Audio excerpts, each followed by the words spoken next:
찬송가 488장 찬송하겠습니다. 찬송가 488장 이 몸의 소망 무언가 찬양합니다. 이 몸의 소망 무언가 우리 주 예수뿐일세. 우리 주 예수밖에는 믿으리 아주 없도다. 주 나의 반석이시니 그 위에 내가 서리라. 그 위에 내가 서리라.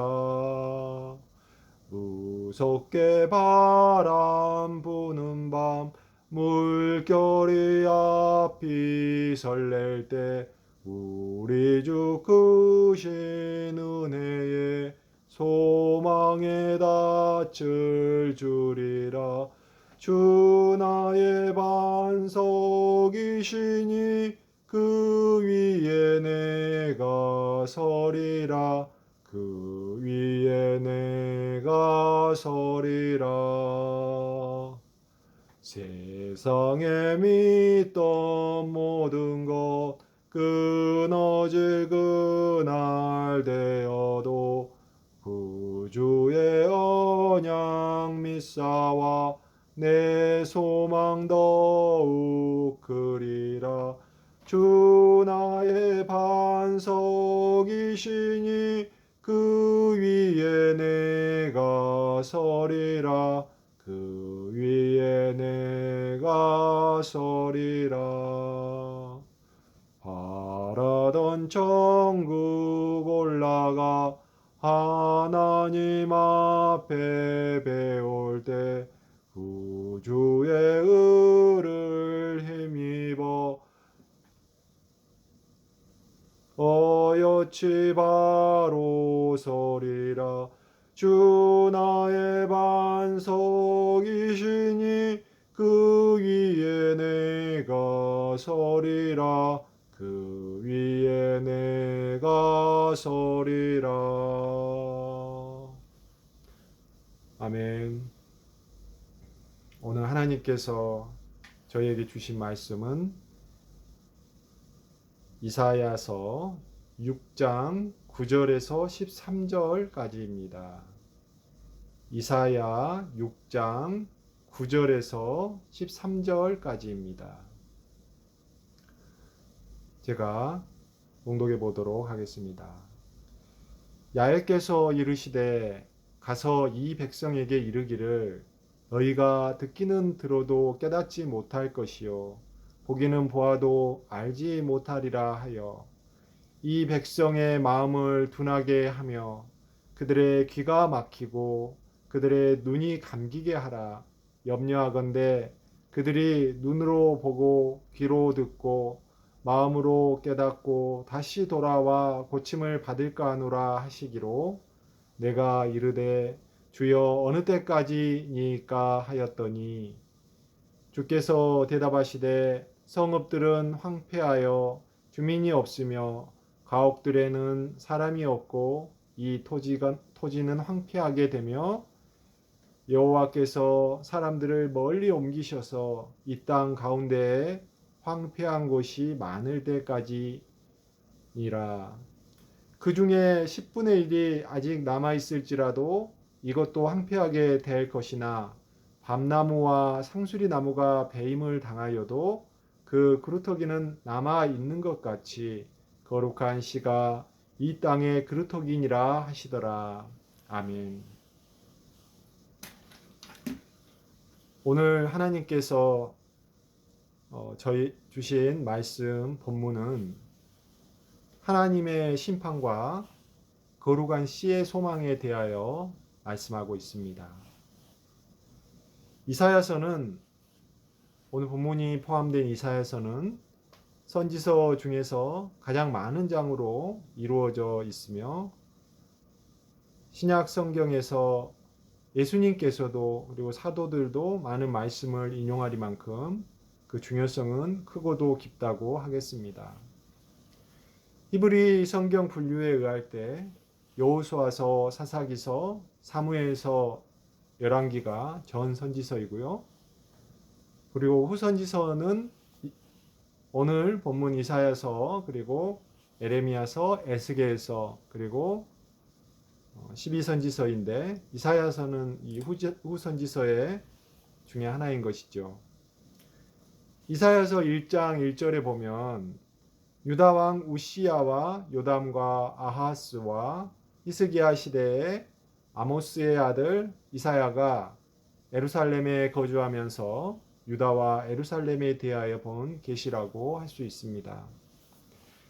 특히 성경학자에 의하면 이사야는 히스기야의 친구이자 후원자였다고 말합니다.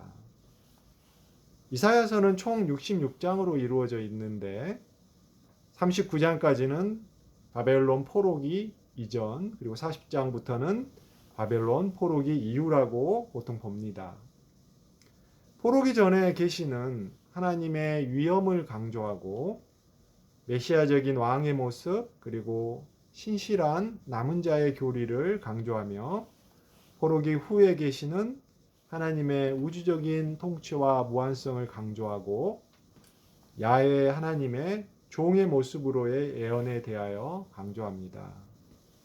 포로기 전에는 죄악과 심판, 주권자로서의 하나님을 강조하며 혹시나 모를 남은 자의 소망을 주신다면, 포로기 후에는 어쩔 수 없는 인간의 본성적 죄악의 절망과 하나님께서 무한하신 우주적인 통치자로서 종의 모습으로 구원하실 모습으로 인간의 최종적인 소망을 허락하신다고 보아야겠죠. 자, 오늘 말씀으로 들어가 봅니다. 이사야 6장은 이사야가 겸손함으로 사명을 자원하여 받으며 소명을 받는 모습입니다. 그런데 이사야에게 주시는 하나님의 사명이 좀 이상합니다.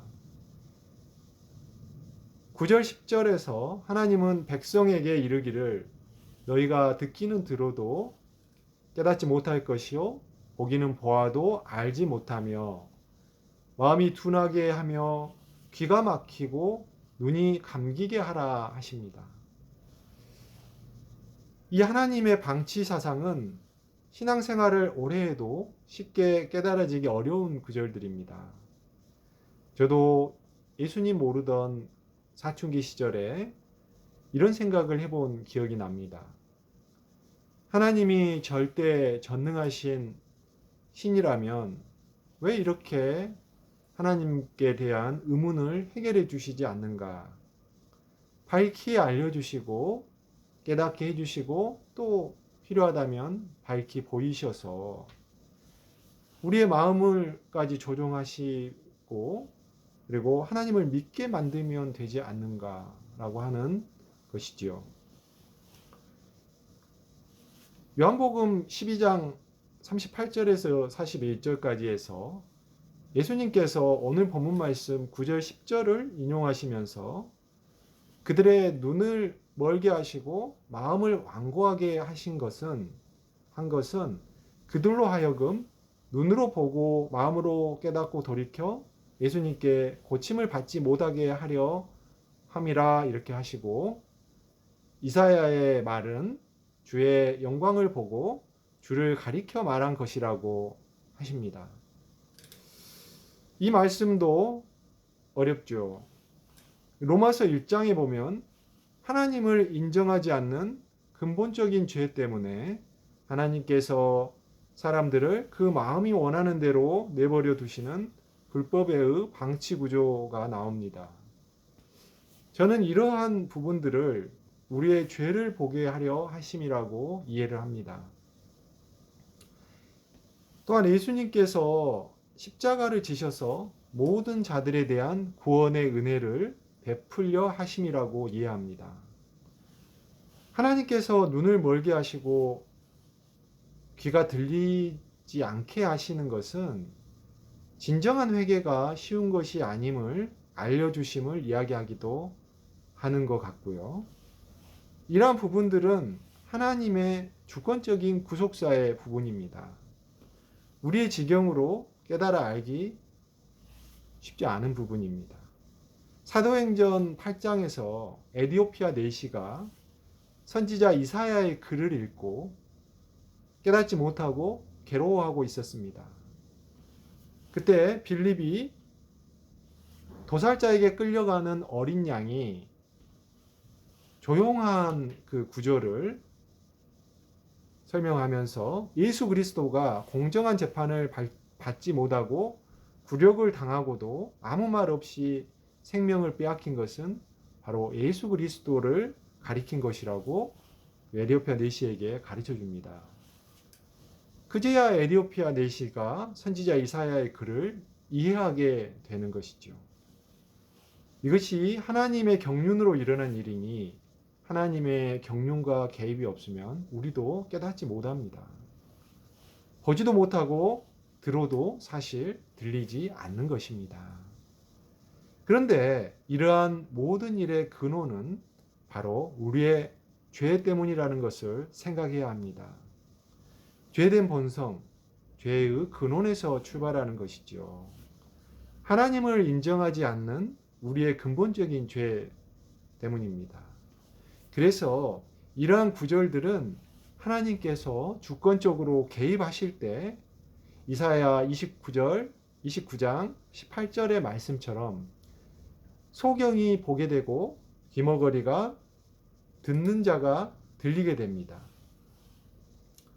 주석가 매튜 헨리는 데살로니가 후서 2장 10절에서 12절까지에서 이렇게 나와 있는데 불의의 모든 속임으로 멸망하는 자들에게 진리의 사랑을 받지 아니하며 구원함을 얻지 못하도록 하나님께서 미혹의 역사를 그들에게 보내서 거짓 것을 믿게 하심은 진리를 믿지 않고 불의를 좋아하는 자들로 하여금 심판을 받게 하려 하심이라는 그 말씀을 오늘 본문과 연결시켜 이해합니다.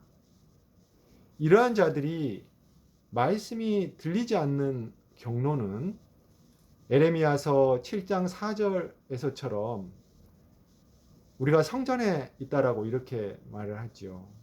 근데 그게 우리가 하나님의 일반 계시로 양심의 가책이라는 게 있지 않습니까? 양심의 가책이 와도 말씀이 오히려 자신의 양심의 가책을 무마시키는 도구로 사용이 되고, 그리고요 또 어떤 자들에게는 말씀이 자신에 대한 어떠한 도전으로 또 이렇게 받아들여져서 자신의 원래 부패상을 더욱 악화시키는 촉진제로 사용되기도 한다고 이렇게 말을 합니다. 여러분은 어떻습니까? 이러한 진리의 사랑을 받지 못하게 된 결과가 무엇입니까?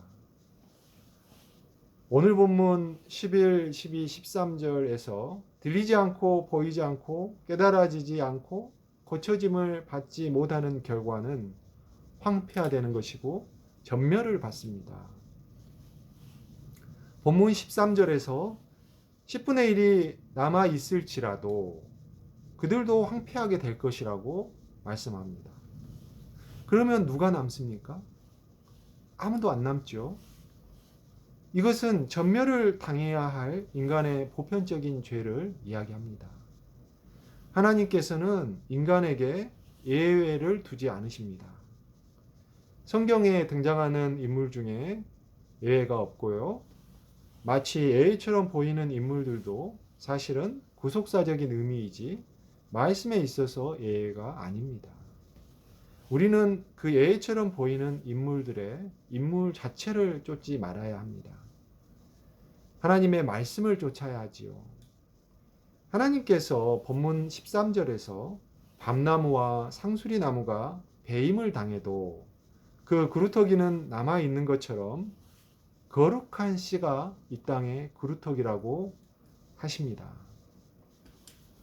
이것을 이사야서를 포함한 구약에 자주 등장하는 남은 자 사상이라고 하는데요. 사실 남은 자 사상의 궁극적인 남은 자는 오직 예수 그리스도가 유일합니다. 어떤 사람도 스스로의 힘으로는 남은 자가 될 수가 없습니다. 예수 그리스도만이 궁극적인 남은 자이며 우리는 예수 그리스도를 통하여서만 남은 자의 은혜를 받을 수가 있습니다. 사람이 아닌 나무, 그리고 그루터기로 비유한 선지적 말씀이 의미하는 바가 무엇이겠습니까? 사람에게는 희망이 없다는 것이지요. 에베소서 2장 20절에서도요. 예수 그리스도를 모퉁이 돌로 비유하고 또 성도들의 연합도 건물로 비유하지요.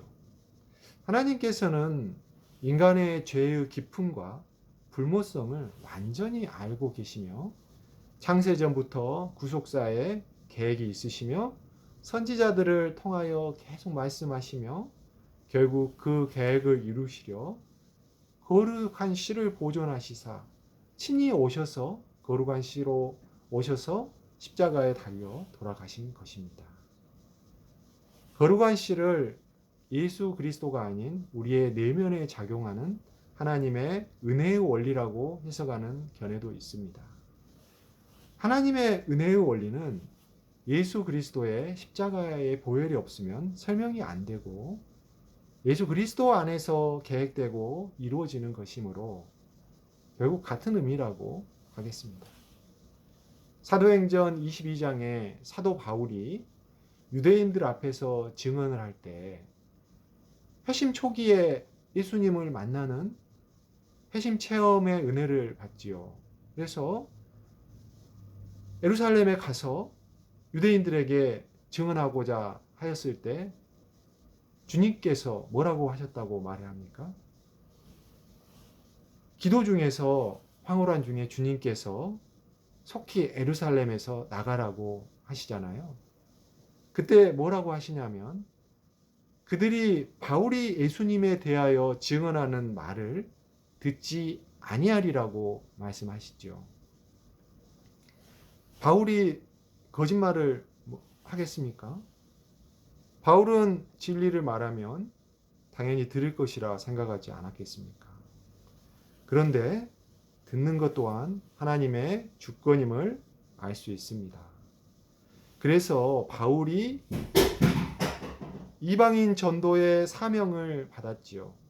오늘 말씀에서 잠시 듣지 않게 보지 못하게 하시는 하나님의 계획은 거룩한 씨를 남겨 스스로 거룩한 씨로 역사하셔서 우리를 구원하심에 있음을 믿으시고 하나님께 모든 주권과 영광과 감사를 올려드리는 주의 백성 되시기를 주님의 이름으로 축원합니다. 오늘 말씀을 생각하시면서 기도드리겠습니다. 사랑하는 주님, 오늘 말씀을 통해서 하나님의 계획이, 하나님의 구속사가 우리가 생각하는 것보다 훨씬 높고, 그리고 하나님의 길은 우리가 생각하는 길보다도 훨씬 높음을 저에게 또한 알게 해 주셔서 감사합니다. 하나님께서 듣지 못하게 하시고, 들어도 듣지 못하게 하시고, 깨닫지 못하게 하시고, 보아도 보지 못하게 하시고, 또 이러한 이유들이 저희들은 선뜻 잘 이해가 되지 않지만은 하나님께서 그렇게 하시는 그 이유는 결국 남을 자가 아무도 없다는 말씀이시고 저희들의 이 황폐한 죄성, 불모지와 같은 이 죄성은 그 어느 누구도 이로부터 자유로울 수 없으며 모두 멸망당할 죄인이며 벌레만도 못한 저희 인생들임을 하나님께서 또한 저희를 이렇게 그런데도 이렇게 사랑을 하셔서 스스로 거룩한 씨가 되시고 거룩한 씨로 남으셔서 저희 모두를 구원의 은혜로 이렇게 초청하시는 하나님의 그 신실하신 사랑을 알려주시고자 하심을 저희가 또한 감사합니다.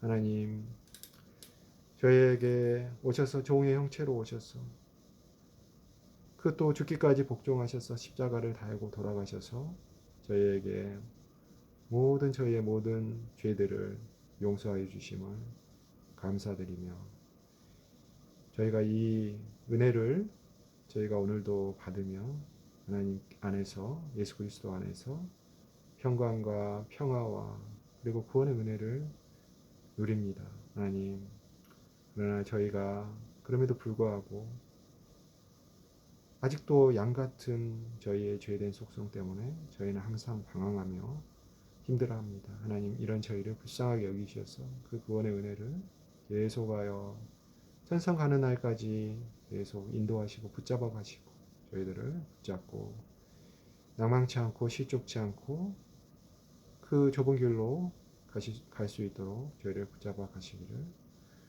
저를 위해서 눈물을 흘리시며 탄식하시며 중보하시며 인도하시는 저희 구주 예수 그리스도의 이름으로 간절히 기도드렸습니다.